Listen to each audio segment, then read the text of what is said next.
नमस्कार साथियों, स्वागत है आपका सोवना इंडियन म्यूजिक थ्योरी में। आज हम राग ताल दर्शन भाग फर्स्ट शास्त्र एवं क्रियात्मक नामक पुस्तक में से प्रारंभिक और प्रवेशिका प्रथम संगीत परीक्षाओं से संबंधित सिलेबस की जानकारी प्राप्त करेंगे।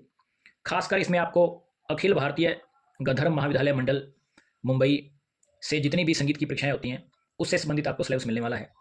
आज की वीडियो में हम प्रारंभिक और प्रवेशिका प्रथम परीक्षा में जो भी कुछ अखिल भारतीय गंधर्व महाविद्यालय मंडल की तरफ से परीक्षाएं होती हैं उसमें जो भी परीक्षाओं में पूछा जाता है उसके बारे में हम जानकारी प्राप्त करेंगे। तो चलिए शुरू करते हैं आज की वीडियो। तो देखिए, इसमें टोटल 8 अध्याय बताए गए हैं। अध्याय फर्स्ट में पारिभाषिक शब्दों का स्पष्टीकरण राग अंग से संबंधित। अध्याय 2 में पारिभाषिक शब्दों का स्पष्टीकरण ताल अंग से संबंधित है। अध्याय 3 में स्वरलिपि परिचय। अध्याय 4 में राग परिचय। अध्याय 5 में ताल परिचय। अध्याय 6 में गीत तथा गत प्रकार। अध्याय 7 में राष्ट्रगीत और अध्याय 8 में अलंकार या पलटों के बारे में जानकारी दी गई है। तो चलिए इसके नेक्स्ट पेज में इसका विस्तार से हम अध्ययन करेंगे। चाहे तो आप इसका स्क्रीनशॉट लेकर रख सकते हैं। और ये वीडियो खासकर उन स्टूडेंट्स के लिए हैं जिनके पास बुक नहीं होती या जिनके पास इतना टाइम नहीं है कि वो बार बार यूट्यूब से वीडियो सर्च करें, गूगल से सर्च करें और पूरा मैटर इकट्ठा करें। और एक साथ जो बुक पढ़ने के लिए होती है उसका कुछ अलग लाभ मिलता है। और चाहे तो आप इसके लिए कमेंट कर सकते हैं, इसकी आप पीडीएफ भी पूरी बुक की मंगा सकते हैं। हालांकि इसका चार्ज 300 से 400 रुपये रहता है, छोटी सी बुक है। इसके अलावा मेरे पास और भी बहुत सारी संगीत की बुक्स पड़ी हैं और आप इस चैनल पे जाकर के उन बुक्स के बारे में जानकारी ले सकते हैं। और आपको यदि उपयोगी लगे तो उसके लिए भी आप कमेंट कर सकते हैं और आपको इसकी पीडीएफ मिल जाएगी। तो चलिए शुरू करते हैं आज की वीडियो। तो नेक्स्ट पेज में देखिए, प्रारंभिक और प्रवेशिका प्रथम अध्याय फर्स्ट। तो इसमें संगीत, ध्वनि, नाद और स्वर, इन सभी की यहाँ पे परिभाषा दी हुई है। नेक्स्ट देखिए, इसमें देखिए आप इसकी पीडीएफ लेके इसका स्क्रीनशॉट लेके रख सकते हैं। राग, वर्जित स्वर और थाट की परिभाषा बताई हुई है इसमें। इसके बाद देखिए, यहाँ देखिए इसमें जाति क्या है, वादी स्वर कौन सा होता है, संवादी स्वर कौन सा होता है, अनुवादी कौन सा होता है, विवादी कौन सा होता है, ये सब बताया गया। नेक्स्ट इसमें सप्तक की जानकारी दी गई है कि सप्तक कितने होते हैं और एक सप्तक में कितने स्वर होते हैं, ये सब बताया हुआ है इसमें। इसके बाद अलंकार क्या है और किस तरह से आरोह अवरोह में अलंकार होते हैं, सब बताया गया इसमें। इसके बाद आरोह अवरोह क्या होता है ये बताया गया है। पकड़ क्या है, आलाप क्या है, तान क्या है, स्थायी अंतरा किसे कहते हैं, तोड़ा किसे कहते हैं। नेक्स्ट पेज में अध्याय 2 में देखिए, अध्याय 2 में पारिभाषिक शब्दों का स्पष्टीकरण बताया गया है। ताल से संबंधित ताल क्या है।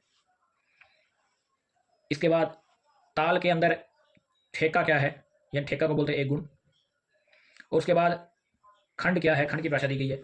और ताल के अंदर सम की परिभाषा, ताली क्या है, खाली क्या है और आवर्तन क्या है, ये सब बताया हुआ है। आप इसकी पीडीएफ लेकर रख सकते हैं। नेक्स्ट देखिए, इसमें लय, विलंबित लय, मध्य लय, द्रुत लय, ये सब इसमें बताया हुआ है। इसके बाद देखिए मात्रा किसे कहते हैं, दुगुन किसे कहते हैं, तिगुन किसे कहते हैं और चौगुन किसे कहते हैं, ताल के अंदर ये सब इसमें बताया हुआ है। नेक्स्ट देखिए, अध्याय 3 में यहाँ स्वर लिपि परिचय बताया गया है। इसमें 2 तरह की लिपियां हैं, पंडित पुष्कर द्वारा दी हुई है और पंडित भातखंडे द्वारा। और स्वर लिपि और ताल लिपि दोनों ही है, इनका तुलनात्मक परिचय दिया गया। एक साइड में पंडित पुष्कर के और एक है पंडित भातखंडे की लिपि। तो आप इसमें देख लीजिए, यदि आपको डिटेल में इसकी जानकारी चाहिए तो वही भी आपको बता सकता हूँ, लेकिन फिलहाल आप इसकी पीडीएफ लेकर रख लीजिए। नेक्स्ट इसमें ताल के बारे में बताया हुआ है।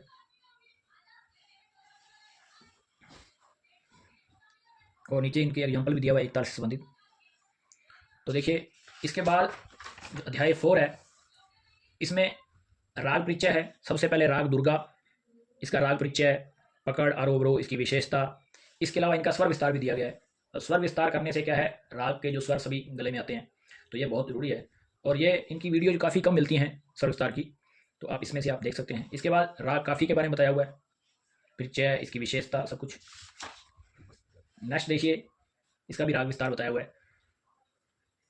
राग खमाज के बारे में जानकारी दी हुई है, अब इसके भी आप देखिए। इसके बाद इसकी राग विशेषता, इसके बाद राग विस्तार। नेक्स्ट राग जो दी हुई है वो है राग भीमपलासी। और इसके बाद इसका राग विस्तार भी दिया हुआ है। इसके बाद राग बागेश्वरी।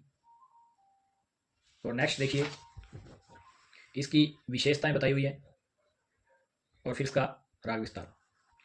इसके बाद देखिए राग भोपाली के बारे में जानकारी दी हुई है, इसकी राग विशेषता दी हुई है। इसके बाद राग देश के बारे में जानकारी दी हुई है। इसके बाद राग यमन कल्याण के बारे में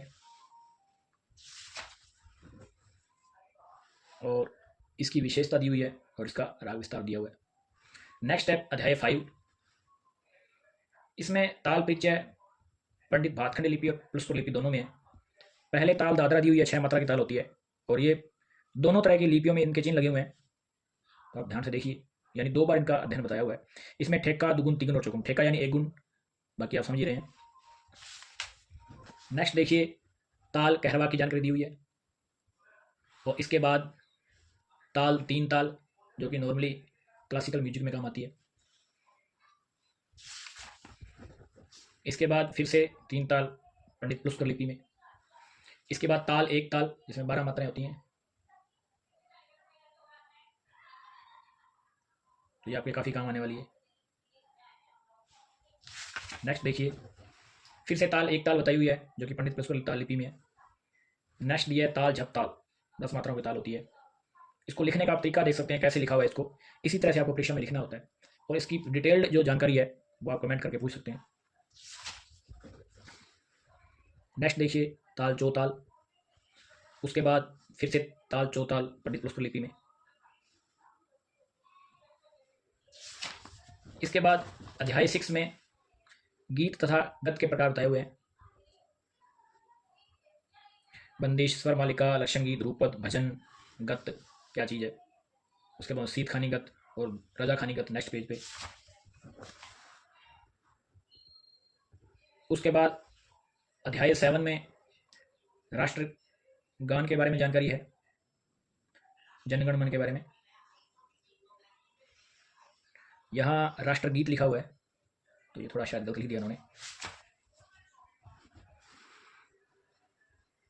तो आप इसकी स्वर लिपि देख सकते हैं क्या है।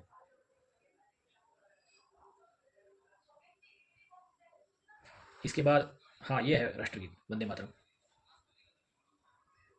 इसकी स्वर लिपि भी आप देख सकते हैं क्योंकि काफ़ी काम आने वाली है आपके जो नए स्टूडेंट्स उनके लिए। इधर भी देखिए आप। नेक्स्ट इसमें अलंकार और पलटे बताए हुए हैं।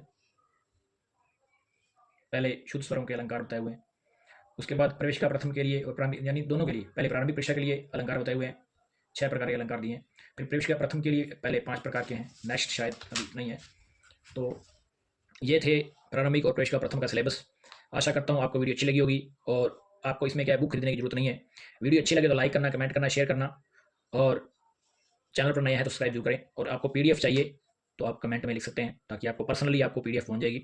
और पेमेंट यदि आपको इसकी करनी है तो PDF की वो बाद में भले ही कर देना, वो आपकी ईमानदारी रहेगी क्योंकि संगीत का कोई मोल नहीं है। और इसकी PDF पूरे पेपर की सिर्फ और आपकी सुविधा के लिए सिर्फ और 50 रुपये PDF रहेगी। हालांकि इसका चार्ज आप इसको मंगवाओगे तो 300 रुपये की कम से कम बुक है, 100 रुपये मंगवाने का चार्ज और मिलेगी भी नहीं क्योंकि ये बहुत कम पुस्तकें मिलती हैं और आपको आने में भी टाइम लगेगा इसमें। और 400 रुपये की बजाय आपको सिर्फ 50 रुपये में इसकी PDF मिलने वाली है। और साथ में आप इसको बुक में इसमें आप फ़ोन के अंदर आप परमानेंटली इसमें रख के आप इसको पढ़ सकते हैं क्योंकि बुक को हम हर समय साथ में नहीं रख सकते। तो आज के लिए इतना ही काफ़ी है। Thank you.